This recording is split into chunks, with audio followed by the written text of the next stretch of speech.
What is going on, everybody? Back in the garage again for another video, another vlog. Today, Monday, Martin Luther King's Day, Martin Luther King Jr. Day, to be exact. Stayed home because you know what? I think it should be a national holiday. Anyway, we are going to finish off the stereo install in the Mark 6. So, with the weather still being cool, but at least the sun is out to keep us a little bit warm. Finish off the front connectors here. Christian came over and brought my torch so I can finish off my lugs, and then, like I said, box and amp in the back and get it all dialed in for now. So hopefully we can have some bass by the end of the day. So let's get started. All right, so this is our main fuse. To find a good spot to put this, the battery box being there and the filter being here.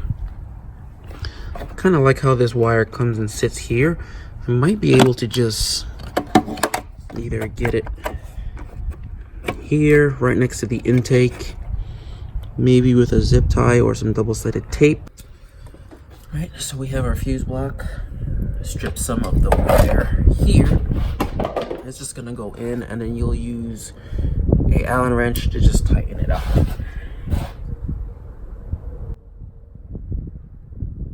you get all the strands in. Secure it all the way in.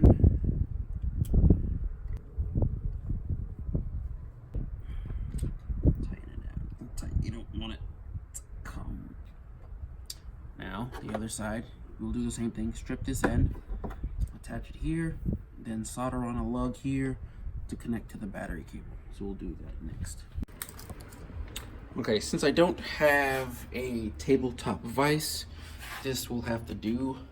Normally these lugs will be enclosed and I fill it with solder and then stick the wire in, but this way will work also. Basically what you're gonna do is you're just gonna heat up with a torch, and fill the solder in from the top as it soaks its way down. Some will bubble out of the bottom. Focus. Some will bubble out of the bottom, but that's okay. You're basically just gonna fill until it's pretty much solid on there. I'll show you guys in a second. Since you're gonna be using a lot of solder for this, what I like to do is reel off a lot of it. Probably that much. Then I'll double it back on itself, just so you have the amount of solder, the quantity wise, but it's not so long to deal with. Just makes it just a little bit easier to deal with. Get it nice at a usable length. And I'll rotate it just so, and I'll twist it so it stays together as I'm soldering. Because you'll go through probably a lot until you get it to start to pool.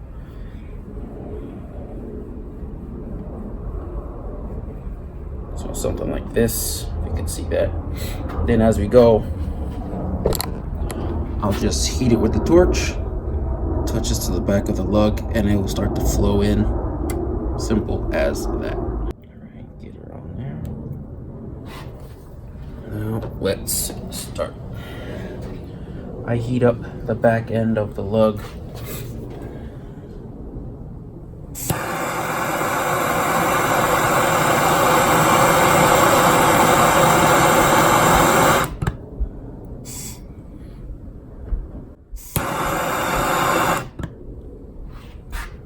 Just do a little bit at a time so the solder goes in and flows.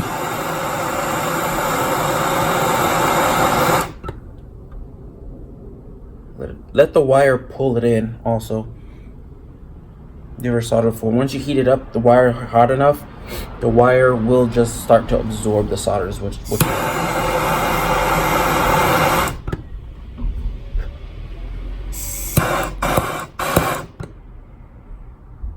yeah, starts to pull it in.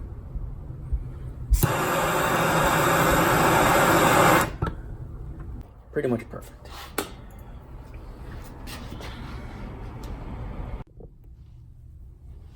There you have it. The lug fully soldered and covered with the jacket. And that is not going anywhere. You could try forever. You could try forever. That lug is not coming off of there with the solder. Some people crimp, but I don't have the crimper big enough to crimp them. Sometimes crimps come loose. Solder does not. Lug is loosened. Get it in behind there just like that. And now tighten her back up.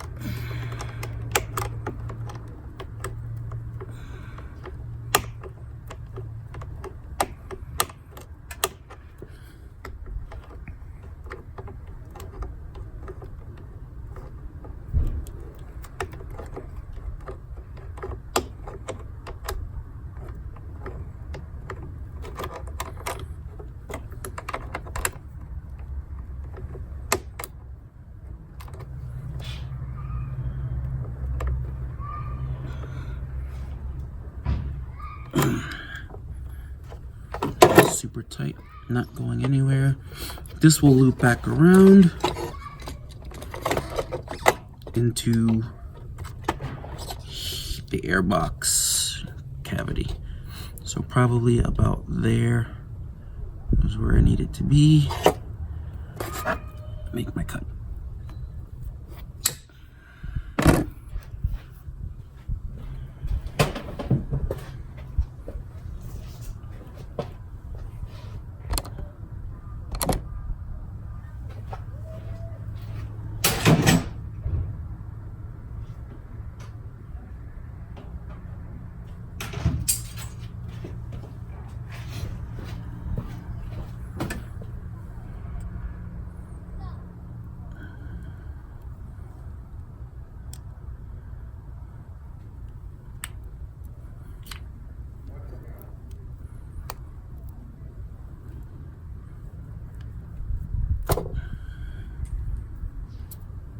Remove the frays.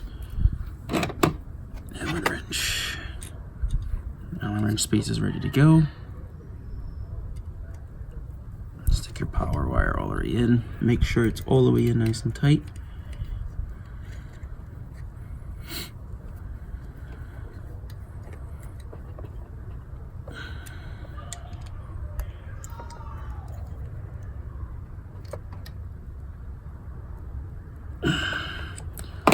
Nice and tight.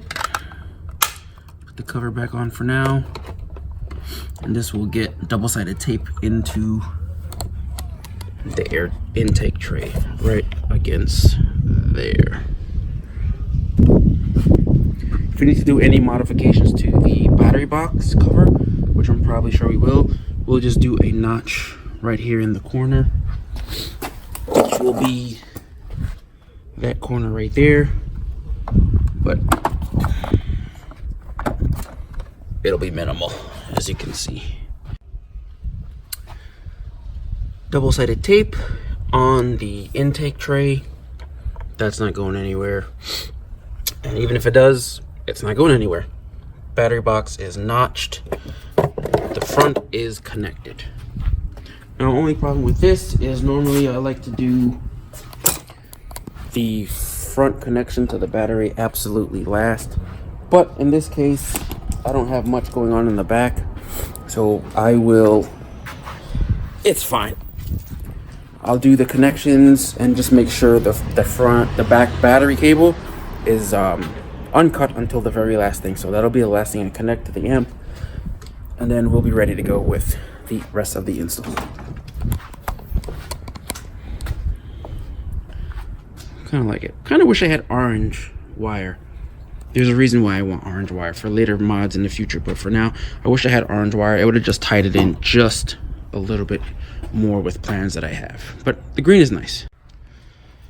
Okay, like I said yesterday, or in the last vlog, I'm not sure which amp I'm gonna use yet because I have a few. All my posters are blowing all over the place. They're all gonna be trash by the time, I don't know what I'm gonna do. Anyways, which amp I'm gonna use and where I'm gonna put it. So now is a good time to figure that out. Okay, so in search for a good ground, see, I put a spare tire back in. We have found the bolt that holds the seat in. Or is that the seat belt? I think that's the seat belt. That's a awesome ground because it goes down into the chassis. So what I will do is take that bolt out and get the lug down there for the ground and bring it up, and then we will have a perfect ground for the amp that'll more than likely just end up on the back of the seat here. For now, yeah, I think that's a good spot. I don't fold the seats down too much and it'll be pretty much hidden by the box, but if you see the box, whatever. So that's gonna be the spot for the amp. All right, so if you want to use that same ground point to get that bolt out, you're gonna want the M10 triple square, and you'll need a 13mm socket that fits right in. I got my extension, that way I can get it down in there and loosen that bolt. Okay, well, I just checked after I have connected my ground to the seatbelt bolt with my multimeter. Just checked, we have 12 volt coming through, so that is a good ground, at least for now. Now we have our remote wire here. I'm gonna strip everything, hook everything up to the amp, just test it right now to see if the amp is good. If not, gotta pick another one to go and install. So hopefully it works because I really want to use it. All right, so which I should have recorded because it was almost spectacular. Not really spectacular, but I had the MB cord hooked up. As soon as I put the power to it, it started to smoke. So that one is no good. I now have a JL Audio 360.2, I think, something like that. Just want to give that a shot to see if when I turn the power on, that the remote turns on. I should be able to turn the radio on just like that. In the film, amp like, is on. Maybe I'm looking at it differently. As long as I get a little bit of power now, I can at least go forward with hooking up the speaker side to the box to see if I get some power out of it. I'm pretty sure this one works. I think I had this hooked up to, what did I have this hooked up to? I had this hooked up to the 212s that I have in the CC, that big box over there. So I'm pretty sure this will work. Just gonna be underpowered for now. I think I'm gonna try and sell out all the extra audio equipment that I have and then buy a bigger amp. Radio off, amp off. Perfect. Everything works perfect. All right, power wire, remote wire, RCAs are in. As you can see, that is looking really, really clean. Now for some speaker wires and the box.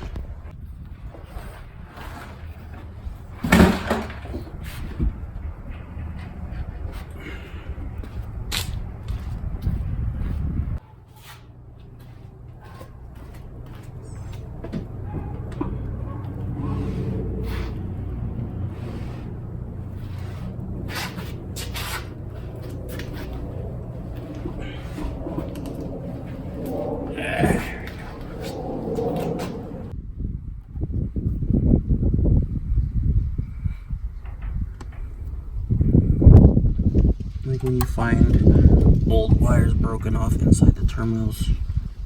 Should have checked, but it's not that big of a deal.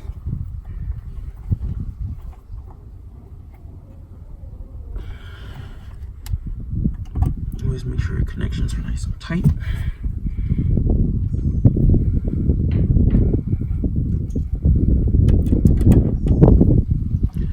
Oh, forgot one thing. It's all about the details.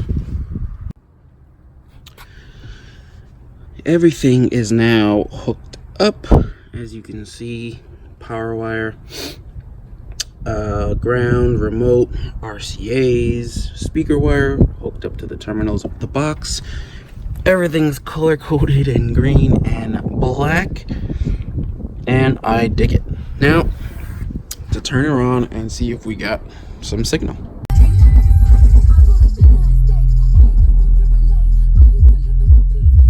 She's working, boys.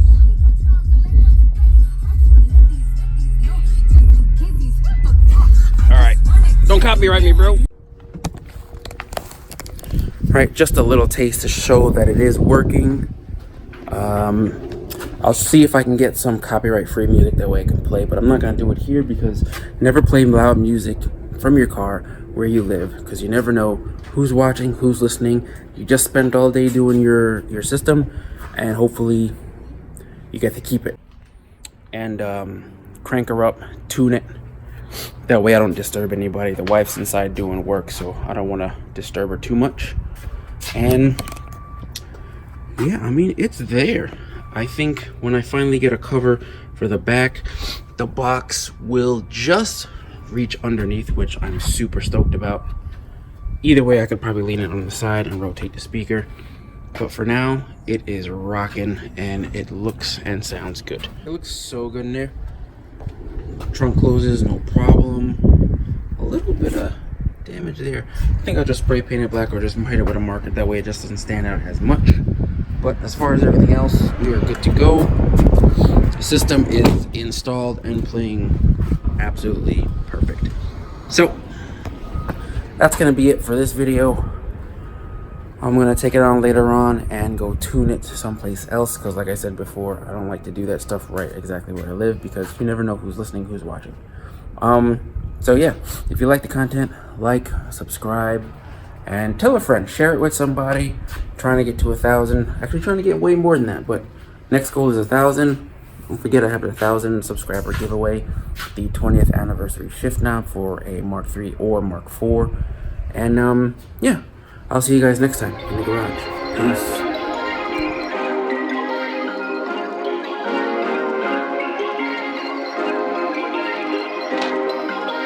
Perfect.